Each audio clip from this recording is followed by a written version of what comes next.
Pura-pura lumpuh. Episode 46. Titik hitam. Karya Via Raya. Pak Irsyad keluar ruangan dengan langkah gontai. Ia membayangkan bagaimana khawatirnya dirinya ketika melihat Prita jatuh pingsan di depan matanya.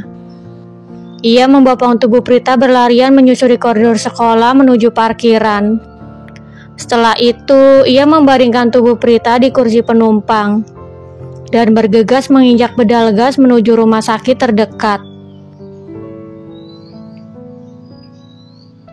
Bahkan setelah sampai rumah sakit pun, ia kembali berlarian menuju dokter bertugas berada tanpa mendaftar ke bagian administrasi terlebih dahulu. Dokter, tolong!" teriak Pak Irsyad meminta tolong. Ia menoleh ke kanan dan ke kiri, tetapi tidak ada satupun dokter yang mendekat. Ia meletakkan Prita di sebuah berangka dan bergegas berlarian ke arah sekumpulan dokter yang entah sedang fokus membicarakan sesuatu.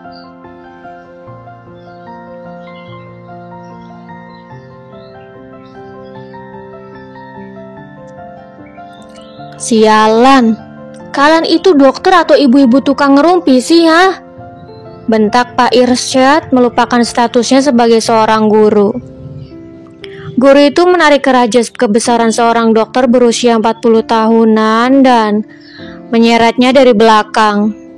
Sedangkan dokter itu hanya menoleh ke belakang dengan langkah yang takut-takut akan terjatuh. Kemudian, Pak Irsyad mengempaskan dokter itu ke arah berangkar di mana Prita berada. "Periksa dia sekarang juga atau mau kuacak-acak rumah sakit ini," ancam Pak Irsyad dengan rahang yang sudah mengeras. "Ya ampun, Pak, memangnya Bapak nggak bisa sabar sedikit? Kami sedang ada rapat darurat dan kami sedang membahas langkah apa yang harus kami ambil dalam mengobati pasien." Dokter itu mengeluh dengan apa yang telah Pak Irsyad lakukan. Dia berusaha menjelaskan tentang apa yang sedang para dokter lakukan di sana.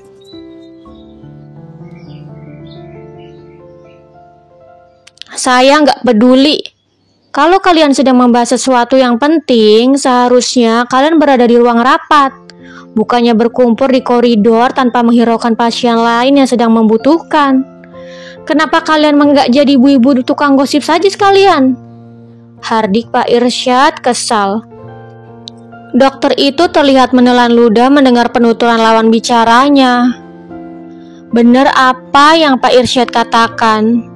Tidak seharusnya mereka mengabaikan pasien lain yang sedang benar-benar membutuhkan dan mementingkan satu pasien yang membutuhkan satu keputusan dalam langkah pengobatan selanjutnya. Sementara masih banyak dokter lain yang berkeliaran di area rumah sakit. Baiklah. Apa yang terjadi dengan nona ini?" tanya dokter itu. "Kenapa dokter nanya saya? Sebenarnya yang dokter itu saya atau Anda?" bentak Pak Irsyad tidak habis pikir dengan pertanyaan yang dokter itu lontarkan. Seharusnya ia langsung memeriksa kondisi Prita saat ini nih, alih-alih bertanya pada Pak Irsyad. Iya, maaf," balas dokter Parubaya itu terbata.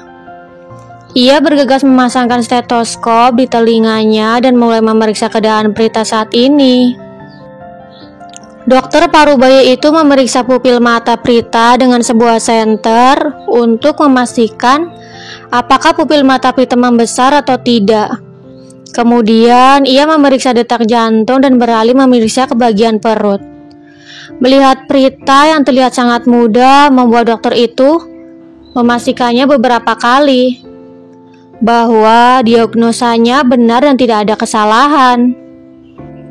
"Maaf Pak, pasien dengan nona siapa?" tanya dokter itu menanyakan nama Prita. "Prita Laura," jawab Pak Irsyad datar. Ia melipat kedua tangannya di depan sambil menatap tajam ke arah dokter itu. "Kalau boleh tahu usianya berapa?" Dokter itu kembali bertanya mengenai usia Prita. 18 tahun. Kenapa? Jawab Pak Irsyad balik bertanya dengan nada ketus. Sepertinya Nona Prita hamil. Agar lebih yakin, Bapak bisa memeriksakannya pada dokter spesialis kandungan. Kata dokter itu menyarankan. Dunia Pak Irsyad runtuh seketika mendengar jawaban dokter Parubaya itu. Kakinya lemas seketika hingga rasa-rasanya ia sudah tidak sanggup lagi sekedar untuk berdiri. Kenapa Prita mengelak jika kenyataannya memang ia hamil?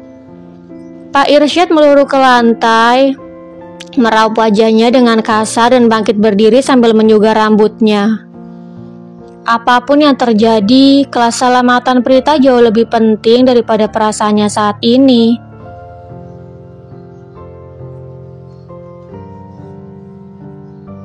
Baiklah dok, tolong pindahkan dulu ke ruang perawatan terbaik di rumah sakit ini.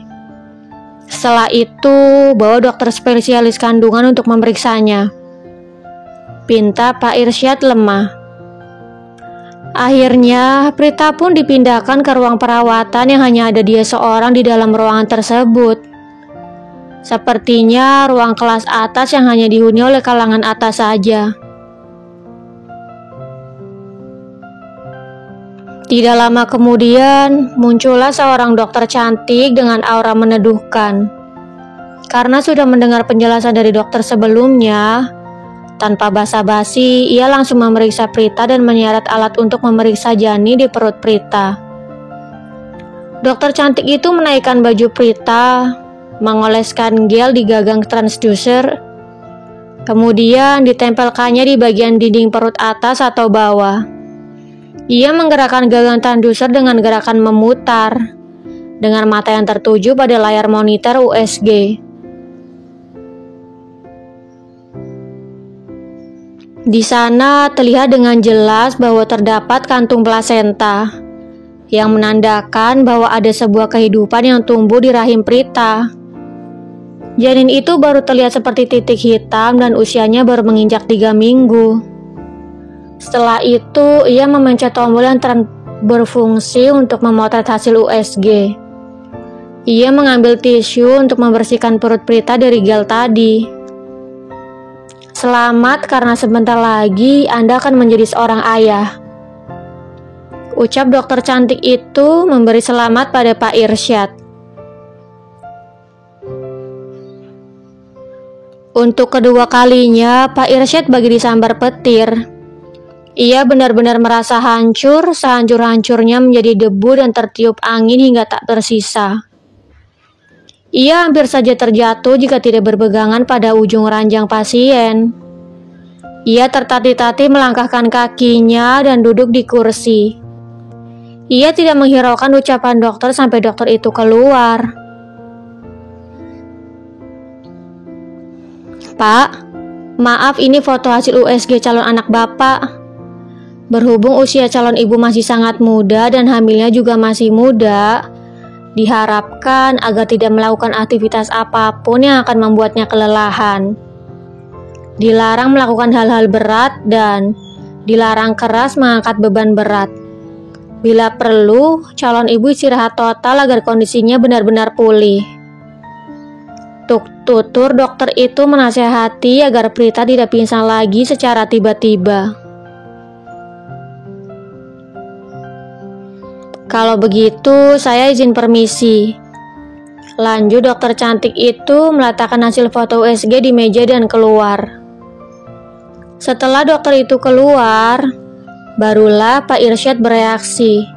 Ia menyentuh tangan Prita dan bertanya, "Sebenarnya apa yang terjadi, Prita?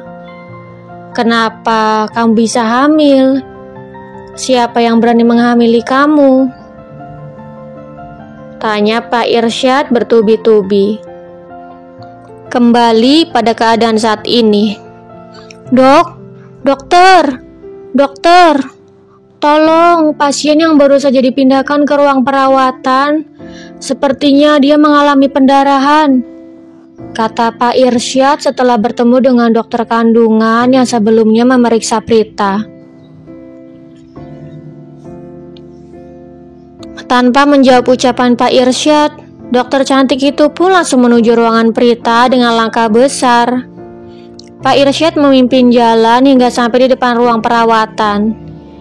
Ia memutar kenop pintu dan melihat Prita mengusap-ngusap puncak kepala Firas.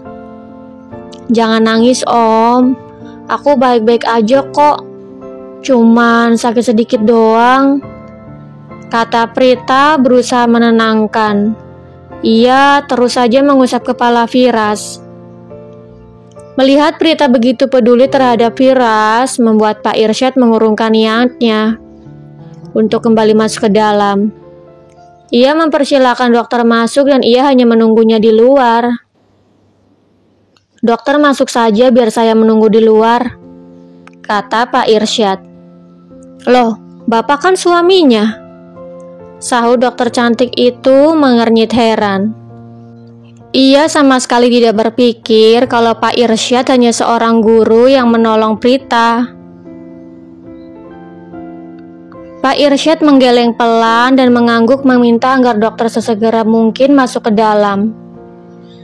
Melihat bagaimana ekspresi Pak Irsyad, dokter cantik itu langsung masuk ke dalam. Ia memasangkan stetoskop di telinganya dan mulai melakukan pekerjaannya sebagai seorang dokter.